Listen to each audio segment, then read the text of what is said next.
I'm Larry Ray, President and CEO of American Manganese, Inc., listed on the TSX Venture, ticker symbol AMY, A-M-Y, with proprietary patents in the U.S., China, and South Africa. Our focus is on recycling lithium-ion batteries for electric vehicles. China recently legislated the responsibility for recycling onto their electric vehicle manufacturers and importers. For more information, please visit AmericanManganeseInc.com or phone me, Larry Ray, at 778-574-4444.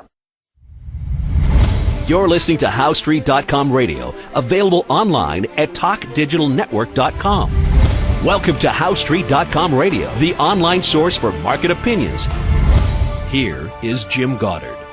My guest is Mish Shedlock, editor of Mish's Global Economic Trend Analysis on MishTalk.com. Welcome to the show, Mish. Pleasure to be back on. I'm back home. I had 9 days in the Great Smoky Mountains. Fantastic weather, got a bunch of great shots, nice wildflowers, great waterfalls, good hiking weather except for the last day. We got rained on the last day on an 8-mile hike. The last 3 miles were pouring rain coming out, but it was a great trip. And it also reminds you why it's nice to be back home. It does. The garden here looks great. All the my Japanese maples have leafed out. Most of them are red. I have a yellow one and a couple of green ones. My viburnums are blooming. They're very fragrant. The daffodils have finished, but the yard looks great. Mish, is the U.S. in a recession? I still think it is, but the way they report GDP, we're still not going to know. And again, it's possible I'm wrong, but we've certainly been flirting with it, actually since November, December. So it's really a moot point whether they declare it now or declare it, they're not going to declare it now, whether they backdate it to December, which is, I still think, a reasonable likelihood, or perhaps they make it for sometime first quarter. The economy is just really rolling over in a whole number of areas. Meanwhile, I was reading one of the Fed governors came out today, Fed presidents came out and said he still expects 3 rate hikes this year. I have no idea what these guys are smoking, because I just looked at the odds. In fact, I meant to report on it today. Hike moved from June to November, and I looked again today. The market's not expecting a hike until December again, back where it was earlier this year. So the Fed has its view, the market has its view, and I have mine. So we'll see which one of those is closest, but I'll tell you this, the Fed's view is the one most furthest away. And of course, are the numbers they look at realistic? I don't know if they, I don't know what numbers they're looking at. I don't know whether they're just talking what they're hoping, or they're actually expecting something to happen, but what they're saying is pure nonsense. I'll go that far. Well, a disaster expert once told me hope is not a plan. We hope this will work out. We hope this will work out. This will work. Yeah, that's what it boils down to here. What areas are the ones that could really drag it down? The automotive sector is certainly rolling over, and today I had 2 reports out. One on autos. Here we had a report out just a couple of days ago. April looked like, record April sales of all times. Then you look at the report and GM's sales were down and say, well, where's this record at? Well, and another aspect of sales is as soon as they're shipped to the dealers, that counts as a sale. Or, I believe a consumer ought to have to buy them first.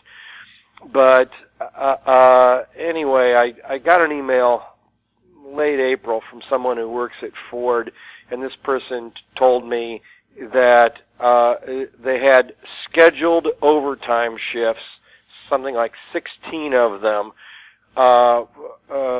for second and third quarter. Every one of those scheduled overtime shift has been canceled. They lost some production at their plant due to mechanical failures. They're not going to make that up. So, I mean, that's just anecdotal evidence from one plant, but he works at a really large one that has pretty large production, at least he claims. So, and then I posted today a letter from actually the plant manager, stating exactly that. I knew about this late last month. The official letter came out today.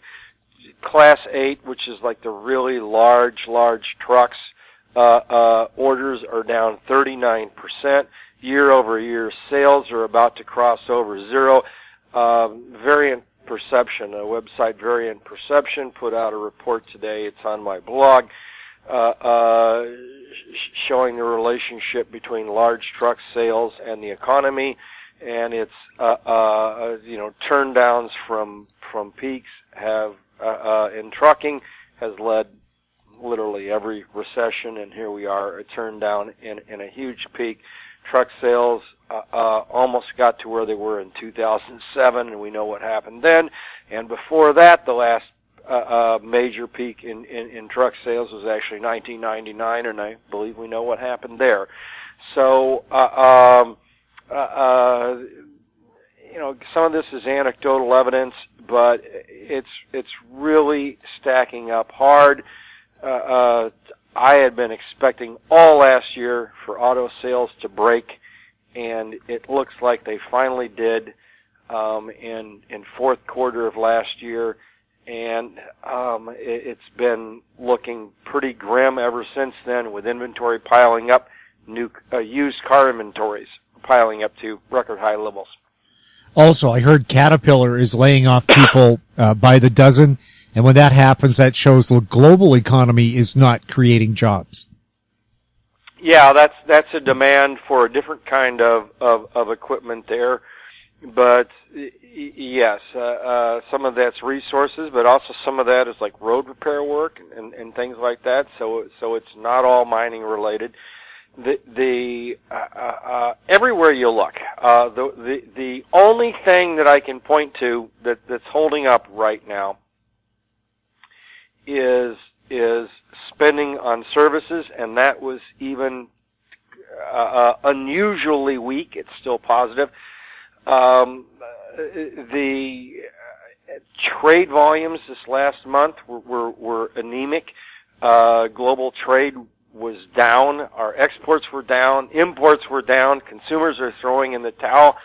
Down 5% on consumer import. $5 billion on consumer imports, out of 40 billion. That's a pretty big chunk. So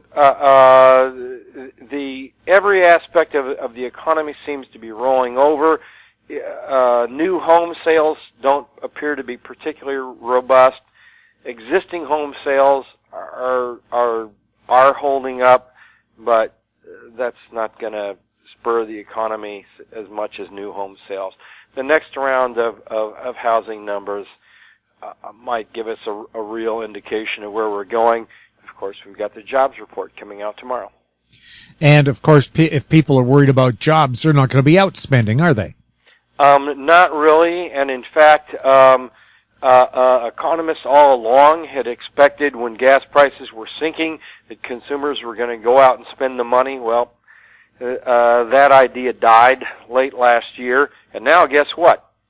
Gasoline prices are going up. Oil bottomed in the 20s, and now we're back up 43 here on a barrel of oil. So gas prices have risen substantially. I don't believe consumers like that. So we'll see how this plays out. But it's really, to me, starting to look quite ugly. And, yet we've got the various Fed officials coming out. Do they believe what they're saying, or are they just trying to talk the market up? I don't know. Well, at least talk about raising rates is a whole lot better than doing what they did in Japan and Europe, and that's have negative rates, which have been disastrous.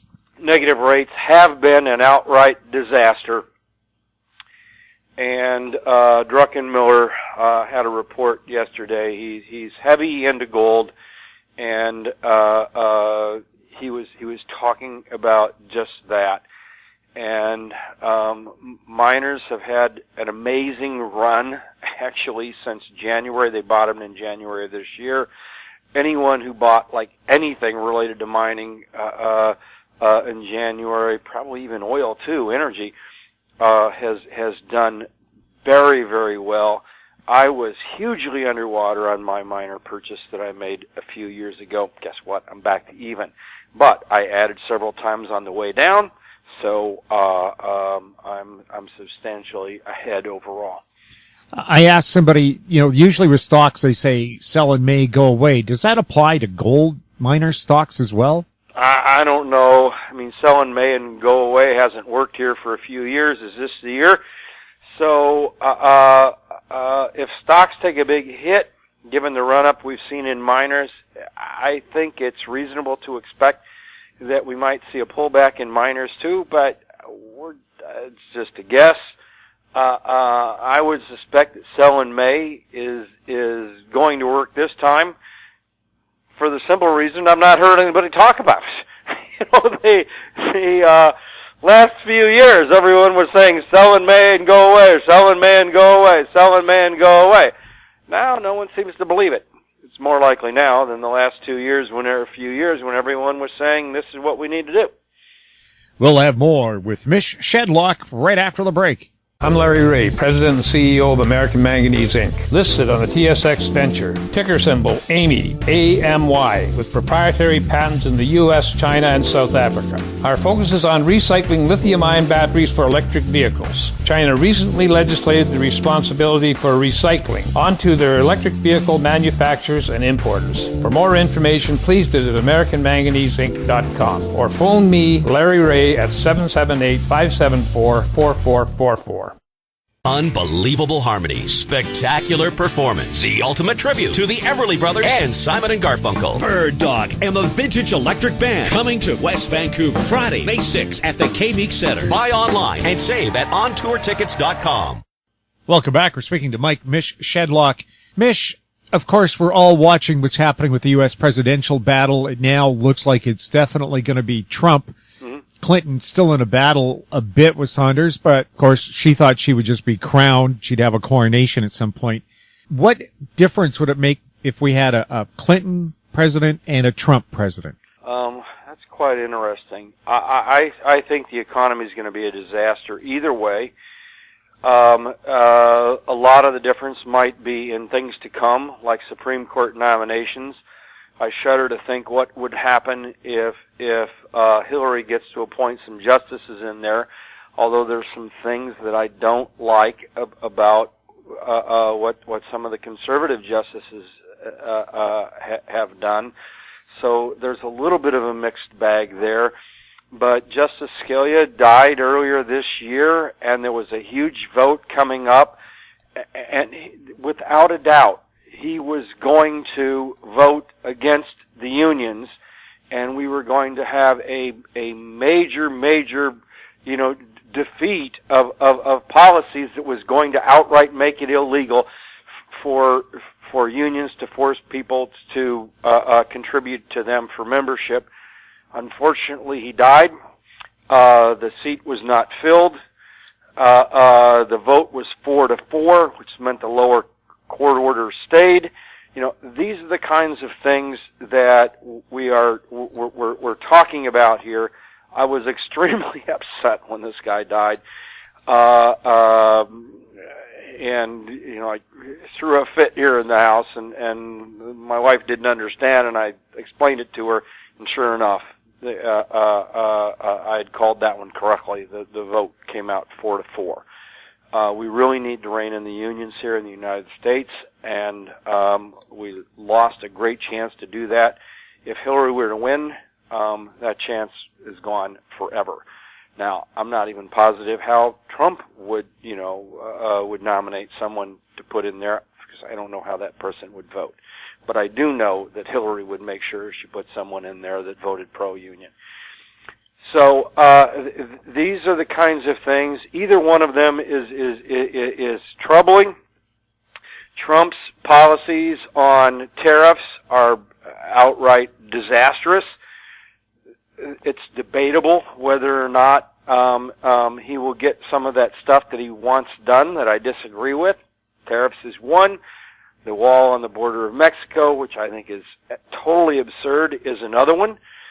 So, I mean, it's not the worst thing. I'd rather have a wall on the border of Mexico than drop bombs in Syria, but by orders of magnitude. But neither one of them is a good policy. So, what I like about Trump is he's an outsider. He's going to shake things up. He's wants to rein in U.S. military intervention around the world. He's questioning whether or not we should even be in NATO. All of those things are great positions. Hillary is the warmonger candidate, so anyone in the United States who wants more war should vote for Hillary. That's the way the election is summing up, and it doesn't mean we're not going to have more wars with Trump, because we really don't know anything about him, but we do know about Hillary, and we do know that she's going to lead the U.S. into more wars. With Trump being a businessman, would he be more favorable for business and the creation of jobs? I don't know. Probably. I mean, compared to Clinton, I mean, anyone is probably going to be, but he's certainly not a libertarian in many aspects. He's just better than Hillary in certain aspects. One of them is warmongering. So either way, it looks like the economy is in or headed for recession. And what better time than the first year of a presidential term to have one where they try and, get the mess out of the way, and things are recovering, headed into year 4 so they can get reelected. That's the way things work from a presidential election cycle. It's not a very good time to be invested in stocks, actually. Any ideas on who the running mates might be for Trump and Clinton? Don't know and don't know. And does it matter? I don't think so. Certainly for Hillary, I doubt it matters. For Donald Trump, it might. It would be interesting if he named someone, a woman or someone black, as his running mate. That might help him or not. I don't know. But he's going to, I believe he's going to win the election off of one of the things that I disagree with him the most on, oddly enough, and that is the tariff situation. There are a lot, and this is what I said late last year, that there were a lot of white angry men in the United States working in union jobs that are blaming China, blaming Mexico, blaming South Korea, blaming Vietnam for the loss of jobs. I think that's a totally inaccurate assessment of what's happened, but that ultimately is why I predicted that he would win in Indiana. I didn't think he would sweep it, but he did. And Indiana was one of the states hardest hit with loss of manufacturing jobs. So all these people come out, they look at these national surveys, and they say Trump cannot win because Hillary is X number of points ahead. Well, the problem with all those national surveys is just that. They're national.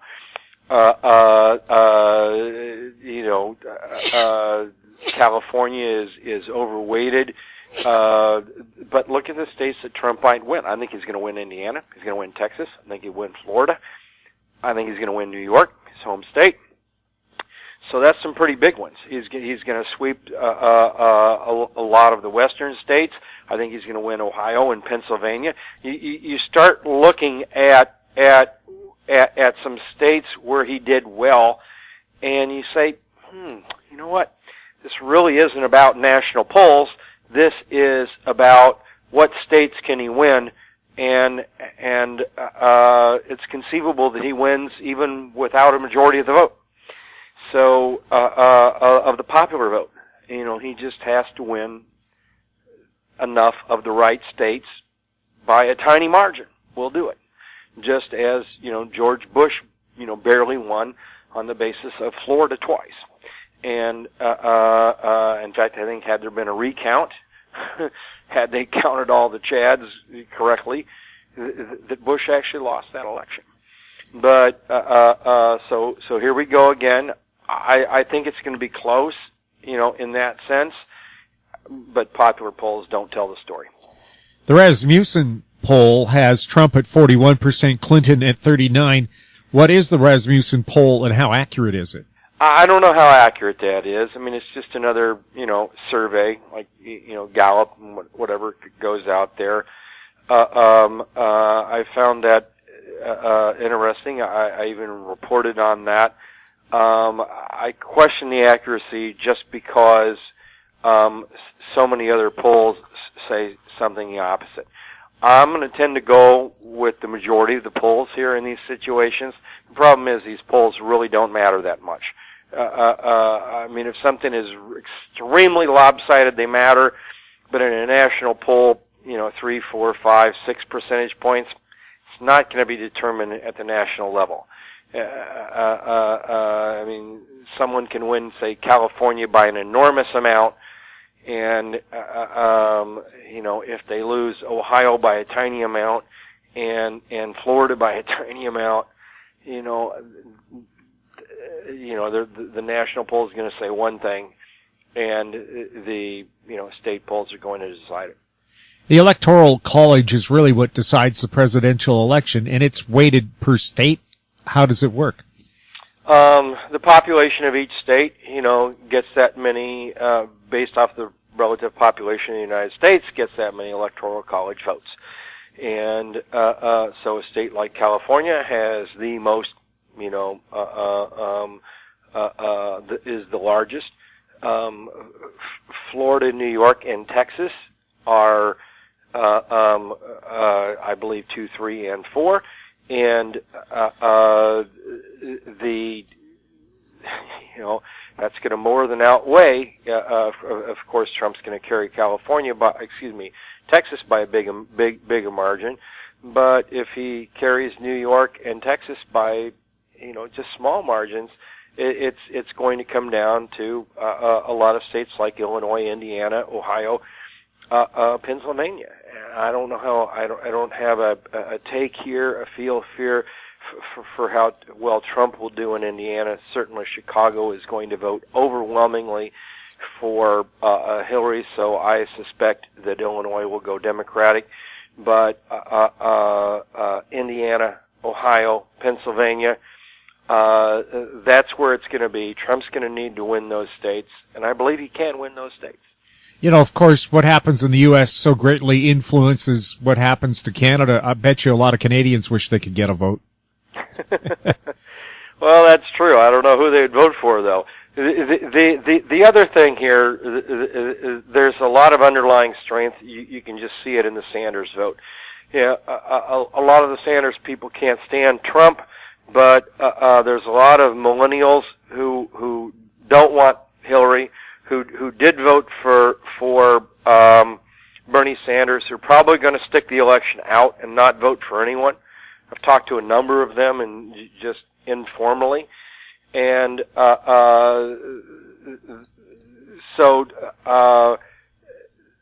Hillary's going to lose some votes here, that are going to be expected to fall in her camp, where the turnout for Democrats just might not be high enough. Certainly, she's going to get an overwhelming percentage of the black vote, but the women vote. In just my polls around here, I'm just absolutely shocked at the number of women that I've run into that are for Donald Trump. So I don't think he's going to do all that poorly among women. Certainly among women Republicans, they're going to vote for him. So we'll see. It's really about the pickup of can Donald Trump pick up enough of the union vote. Ted Cruz, I don't believe, was going to get any of it. Donald Trump is going to get a lot of it. So he's going to win, some crossover, not exactly Reagan Democrat voters, but along the same lines of that. This time it's unions. Again, his policies are wrong. That doesn't matter. He ran a damn smart campaign. I don't know whether it was on purpose or this is what he actually believes. And he's also got a great slogan, Make America Great Again. What does Hillary have? More wars in Libya? So a lot of things here. Plus, if the economy heads into recession, a little bit deepens, people tend to vote out the incumbent party. A lot of reasons here to believe that Trump is going to win. Well, if you look at America over the centuries, traditionally they've been isolationist. Let's spend our money and attention at home. Let's not worry about overseas. I believe that's the way it should be. I'm not exactly an isolationist in those terms. I'm a free trade advocate, period. But in terms of military clout, we should mind our own business. And I'm certainly an isolationist in that regard. I would bring our troops home. I'm an isolationist in that regard. In regards to spending on NATO, again, I would be in the isolationist camp, but I always have been. Anyway, with that, I've got to run. I've got an errand to make here. So it's going to be an interesting campaign, and I'll be following it on my blog, and just check me out on Mish Talk. Mish, thanks a lot for chatting with us. Pleasure to be on. My guest has been Mike Mish Shedlock, editor of Mish's Global Economic Trend Analysis on mishtalk.com. You're listening to HowStreet.com Radio. Find us on Twitter at TalkDigitalNet. Our YouTube channel is Talk Digital Network. Comments can be sent to info@HowStreet.com. I'm Jim Goddard. Thanks for listening. Comments made on HowStreet.com Radio are an expression of opinion only and should not be construed in any matter whatsoever as recommendations to buy or sell any financial instrument at any time. Available online at TalkDigitalNetwork.com. HowStreet.com Radio is a production of HowStreet Media Incorporated.